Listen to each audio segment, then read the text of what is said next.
We're taking a look today at the Kingbull Rover 2.0, and before I go out on the trails, we'll do a quick walk around so you can see what you get with this bike.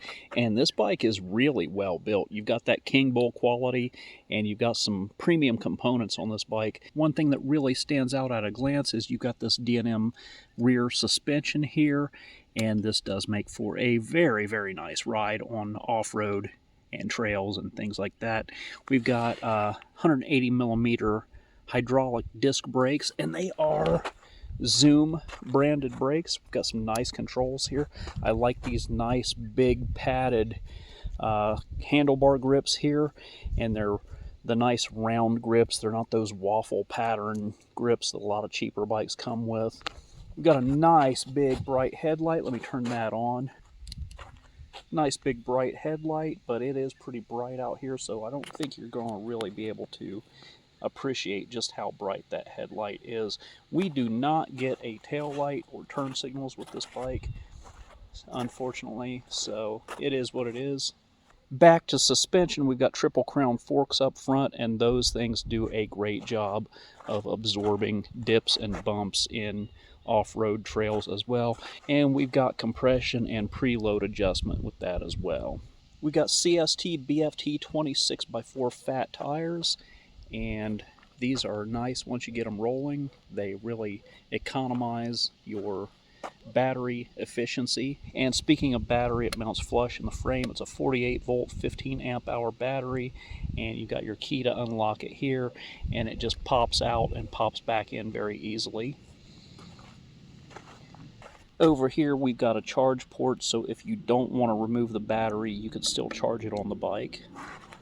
The motor is pretty big, but I don't remember off the top of my head what it is, so I'm going to put that information on the screen right now. We got a 7-speed Shimano gear set back here, Shimano Atlas derailleur guard, dual ring chain guard. Controls here are simple but good. We've got our headlight switch, we got our brakes, we got our power on and off. You just long press that, and then you've got your up and down for pedal assist. The screen is basic but high contrast and colorful, and I like that. Very easy to see, and it looks nice. We got a Shimano trigger shifter over here, and it's not the standard thumb shifter that a lot of bikes come with, so that's a nice little upgrade.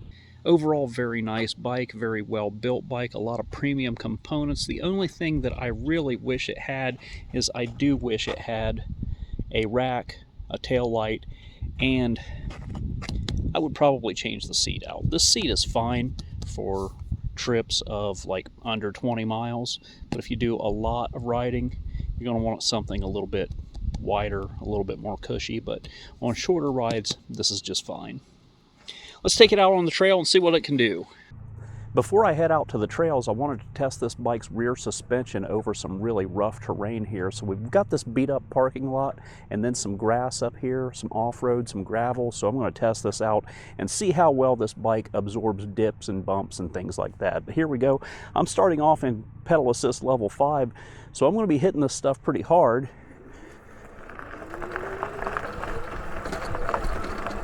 And yeah, this is not a kind of terrain that I would want to take a hardtail over, but it's doing a really good job of soaking all this stuff all up. And right here we got a straight up parking stop. It's kind of hard to see, but oh yeah, no problem at all. Let's go up in the grass here.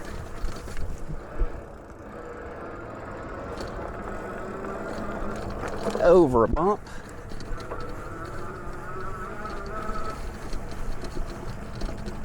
Over some pretty rough terrain. No problem. All right, these parking blocks are pretty tall here, but I'm going to try it anyway. No problem. Though I did stand up for that. I'm not a glutton for punishment.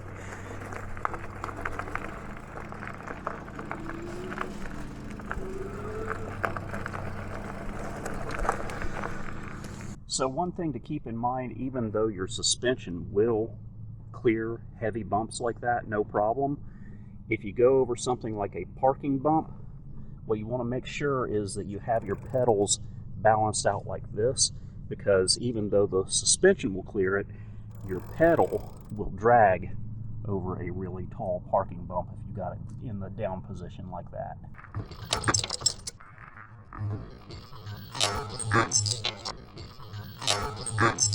All right, we're taking the Kingbull Rover 2.0 down the trail today, and first things first, I'm going to get a speedometer accuracy test and top speed test out of the way before we take it on a 16-mile ride to test the battery range.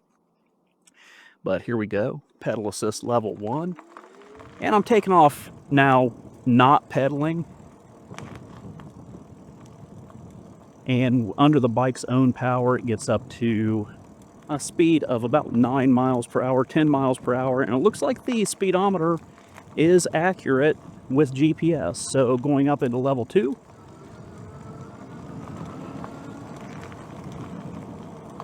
Level 2 caps out at about 15 miles per hour, 14 on GPS.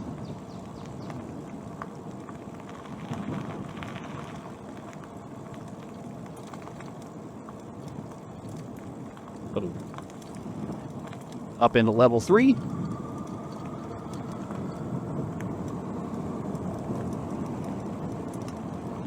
Level 3 takes us up to, looks like 19 on GPS and 20 on the built-in speedometer.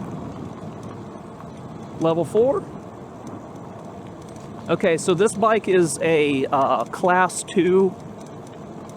All right, so this bike is a Class 2/Class 3 bike, so holding the throttle, it's going to cap out at 20 miles per hour. At 20 miles per hour, we have to pedal to take it up higher than 20 miles per hour.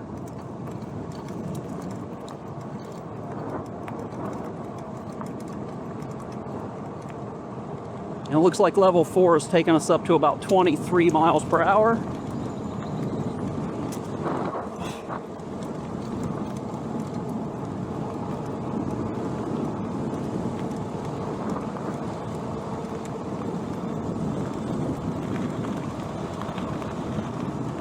Level 5 is capping us out at about 26, 25 on GPS.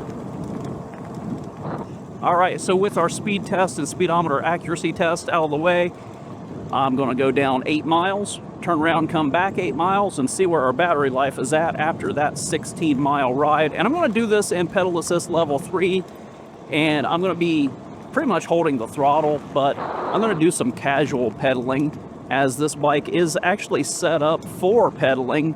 I like these 26 by 4-inch fat tire bikes. They are great for pedaling and doing trail running on these kinds of trails. And this kind of trail is most of the kind of riding that I do, these rail-to-trail rides. So this is the perfect bike for this setup. I'm going to do a quick hill climb test up here, and after that, we'll just focus on range.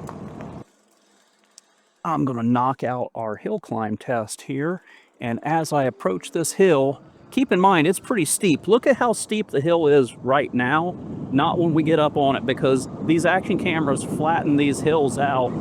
So once we get up there, it's going to look like it's a lot less steep than it actually is.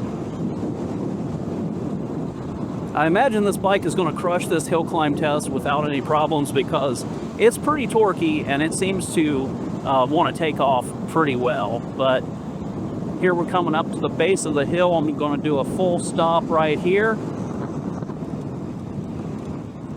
and I'm going to go up into level 5, but here we go, throttle only.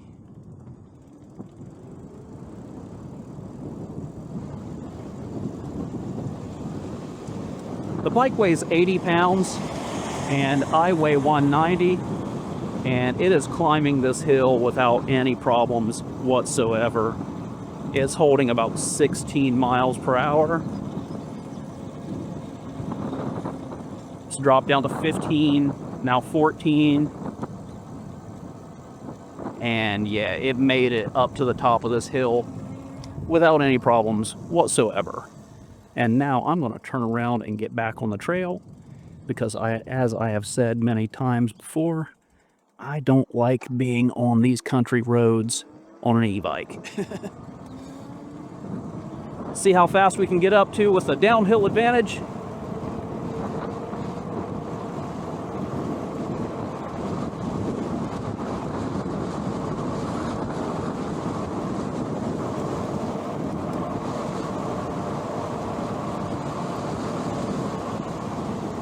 All right.